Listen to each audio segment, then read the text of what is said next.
এখন শুনবেন আজকের গুরুত্বপূর্ণ খবরের শিরোনাম। 6 সমন্বয়ককে 24 ঘন্টার মধ্যে মুক্তি দিতে বিক্ষুব্ধ নাগরিক সমাজের আলটিমেটাম, জানাবো বিস্তারিত। সদস্য সচিব মুজিবুরকে তুলে নিয়ে গেছে আইন শৃঙ্খলা বাহিনী, এবি পার্টির অভিযোগ। বিশ্ববিদ্যালয় বন্ধের সিদ্ধান্তে শিক্ষার্থীদের কথা কতটা ভাবে প্রশাসন, জানাবো বিস্তারিত। এরপর থাকছে বিএনপি জামায়াত বাংলাদেশের উন্নয়নকে ধ্বংস করতে আমাদের উপর থাবা দিয়েছে, বলেন প্রধানমন্ত্রী। কোটা সংস্কার আন্দোলনের সহিংসতা দেশদ্রোহীদের কর্মকাণ্ড, বলেন আমু। সর্বশেষ থাকছে এই মুহূর্তে শিক্ষা প্রতিষ্ঠান খোলার পরিস্থিতি নেই, বলেন শিক্ষামন্ত্রী। আমাদের নিউজটি যদি ভালো লাগে তাহলে অবশ্যই লাইক করবেন এবং কমেন্ট করে আপনার মূল্যবান মতামত নিয়ে জানাবেন। 6 সমন্বয়ককে 24 ঘন্টার মধ্যে মুক্তি দিতে বিক্ষুব্ধ নাগরিক সমাজের আলটিমেটাম। ঢাকা মহানগর পুলিশের গোয়েন্দা বিভাগ ডিবির হেফাজতে থাকা বৈষম্য বিরোধী ছাত্র আন্দোলনের 6 সমন্বয়ককে 24 ঘন্টার মধ্যে নিঃশর্ত মুক্তি দেওয়ার আলটিমেটাম দিয়েছে বিক্ষুব্ধ নাগরিক সমাজ। আজ দুপুর 12টার দিকে ঢাকা রিপোর্টার্স ইউনিটে এক সংবাদ সম্মেলনে নাগরিক সমাজের পক্ষে এ ঘোষণা দেন ট্রান্সপারেন্সি ইন্টারন্যাশনাল বাংলাদেশের নির্বাহী পরিচালক ইফতেখার জামান। হত্যা, অবৈধ আটক ও নির্যাতনের বিচার চাই ব্যানারে এ সংবাদ সম্মেলনের আয়োজন করা হয়। 24 ঘন্টার মধ্যে 6 সমন্বয়ককে মুক্তি দেওয়া না হলে বিক্ষুব্ধ নাগরিক সমাজ ডিবি কার্যালয়ের সামনে কর্মসূচি পালন করবে বলে জানিয়েছেন ইফতেখারুজ্জামান। সংবাদ সম্মেলনে বিক্ষুব্ধ নাগরিক সমাজের পক্ষ থেকে 11 দফা দাবি তুলে ধরা হয়। প্রতিটি হতাহতের ঘটনা ও আইন শৃঙ্খলা রক্ষাকারী বাহিনীর অস্ত্র ব্যবহার ও বল প্রয়োগের ঘটনা জাতিসংঘের উচ্চ পর্যায়ের বিশেষজ্ঞদের তত্ত্বাবধানে তদন্তের দাবি জানানো হয় এই সংবাদ সম্মেলনে। সংবাদ সম্মেলনে বাংলাদেশ পরিবেশ আইনবিদ সমিতির প্রধান নির্বাহী সৈয়দা রিজওয়ানা হাসান, ঢাকা বিশ্ববিদ্যালয়ের গণযোগাযোগ ও সাংবাদিকতা বিভাগের অধ্যাপক গীতি আরা নাসরিন, ঢাকা বিশ্ববিদ্যালয় আইন বিভাগের অধ্যাপক আসিফ নজরুল, মানবাধিকার কর্মী শিরিন হক প্রমুখ উপস্থিত ছিলেন। গত শুক্র, শনি ও রোববার কোটা সংস্কার আন্দোলনের 7 জন সমন্বয়ককে তুলে নেওয়া আসা হয়। তারা হলেন ঢাকা বিশ্ববিদ্যালয় শিক্ষার্থী নাহিদ ইসলাম, আসিফ মাহমুদ, আবু বাকের মজুমদার, শারজিস আলম, হাসনাত আবদুল্লাহ ও নুসরাত তাবাসসুম এবং জাহাঙ্গীরনগর বিশ্ববিদ্যালয় শাখার সমন্বয়ক আরিফ সোহেল। ডিবির পক্ষ থেকে বলা হয়, নিরাপত্তাহীনতার কারণে তাদের ডিবির হেফাজতে আনা হয়েছে। সমন্বয়কারীদের মধ্যে আরিফ সোহেল ছাড়া বাকি 6 জন রোববার রাতে এক ভিডিও বার্তায় বৈষম্য বিরোধী ছাত্র আন্দোলনের সব কর্মসূচি প্রত্যাহার করার কথা বলেন। এ খবর প্রকাশের পর রাতে অন্য সমন্বয়কের কয়েকজন ভিন্নমত প্রকাশ করে বিবৃতি দেন।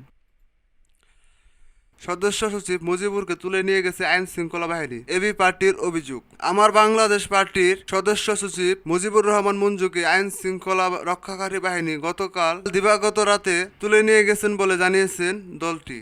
এবি পার্টির প্রচার সম্পাদক আনোয়ার সাদাত বলেন, মিরপুরের ডিউএসএইচ এলাকা থেকে গতকাল রাত 12:30টার দিকে তাকে নিয়ে যাওয়া হয়। এ ঘটনার তীব্র নিন্দা ও প্রতিবাদ জানিয়েছে এবি পার্টি।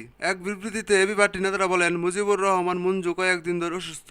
তিনি পুলিশের গুলিতে আহত ছিলেন। এই অবস্থায় তাকে সাদা পোশাকে আইন শৃঙ্খলা রক্ষাকারী বাহিনীর সদস্যরা তুলে নিয়ে গেছেন। তার অবিলম্বে মুজিবুর রহমান মঞ্জুর নিঃশর্ত মুক্তি দাবি করেন। বিশ্ববিদ্যালয় বন্ধের সিদ্ধান্তে শিক্ষার্থীদের কথা কতটা ভাবে প্রশাসন। বিশ্ববিদ্যালয় পাড়ায় কোনো ছাত্র আন্দোলন সংগঠিত হলে প্রায় প্রশাসনের নিষ্ক্রিয় ভূমিকা দেখা যায়। এটাই যেন বিশ্ববিদ্যালয়ের সংস্কৃতি। শুরুর দিকে শিক্ষার্থীদের আন্দোলন নিয়ে শিক্ষকদের আলাপ আলোচনার কোনো কথা শোনা যায় না। আন্দোলন ইস্যুতে কোনো হা অথবা না মতামত থাকে না। প্রয়াত শামসুজ্জোহা স্যারের মতে যৌক্তিক আন্দোলনে শিক্ষকদের সমর্থনও উদাও হয়ে গেছে। মাঝে মধ্যে মুষ্টিময় কিছু শিক্ষকদের ভূমিকা দেখা গেলেও বাকিরা ক্ষমতা আর পদোন্নতির লোভে মুখে কুলুপ এঁটে বসে আছেন। তবে ছাত্র আন্দোলন কিছুটা প্রকট হয়ে উঠলে বিশ্ববিদ্যালয়ের জনসংযোগ দপ্তর বা শিক্ষক সমিতি থেকে পরিস্থিতি বুঝে একটা দায় সারা বিবৃতি দেওয়া হয়। তাতেও কিছু না হলে বিশ্ববিদ্যালয়ের রাস্তায় চলে পুলিশি মহড়া। আন্দোলনের মাত্রা বেড়ে গেলে প্রশাসনের নজর পড়ে আবাসিক হলগুলোই। যত দ্রুত সম্ভব বিশ্ববিদ্যালয় বন্ধের একটা নোটিশ ঝুলিয়ে শিক্ষার্থীদের হল ছাড়া করা হয়। বিশ্ববিদ্যালয় প্রশাসনের হয়তো ধারণা, আবাসিক হল বন্ধ করলে আন্দোলনের সহিংসতা কমে আসবে, শিক্ষার্থীরা যৌক্তিক আন্দোলন থেকে সরে আসবেন। এই আদি ধারণা বিএনপির সর্বশেষ আমল থেকে এখন পর্যন্ত দেখে আসছি। তার আগে থেকেও এই রীতি শুরু হতে পারে। প্রশ্ন হলো, বিশ্ববিদ্যালয় বা আবাসিক হল বন্ধের সিদ্ধান্তে শিক্ষার্থীদের কথা কতটা ভাবে বিশ্ববিদ্যালয় প্রশাসন। বিএনপি জামায়াত বাংলাদেশের উন্নয়নকে ধ্বংস করতে আমাদের উপর থাবা দিয়েছে, বলেন প্রধানমন্ত্রী। প্রধানমন্ত্রী শেখ হাসিনা বিএনপি জামায়াত ছাত্রদল শিবিরকে জঙ্গি উল্লেখ করে বলেছেন তারা বাংলাদেশের উন্নয়নকে ধ্বংস করতে আমাদের উপর থাবা দিয়েছেন। প্রধানমন্ত্রী শেখ হাসিনা সোমবার সন্ধ্যায় গণভবনে 14 দলের নেতাদের সঙ্গে বৈঠকে সূচনা ভাষণে এ মন্তব্য করেন। প্রধানমন্ত্রী বলেন, শিবির, ছাত্রদল, বিএনপি জামায়াত জঙ্গি। দেশের উন্নয়নকে ব্যাহত করতে তারা আমাদের উপর থাবা দিয়েছে। দেশের উন্নয়নকে ব্যাহত করতে দেশব্যাপী তাণ্ডব চালানো সম্পূর্ণভাবে একটি জঙ্গি কর্মকাণ্ড উল্লেখ করে প্রধানমন্ত্রী বলেন, বাংলাদেশে যে ঘটনাগুলো ঘটেছে তা আসলে রাজনৈতিক কিছু নয়, এসব সম্পূর্ণ জঙ্গিবাদী কাজ। এর উদ্দেশ্য বাংলাদেশকে ধ্বংস করা।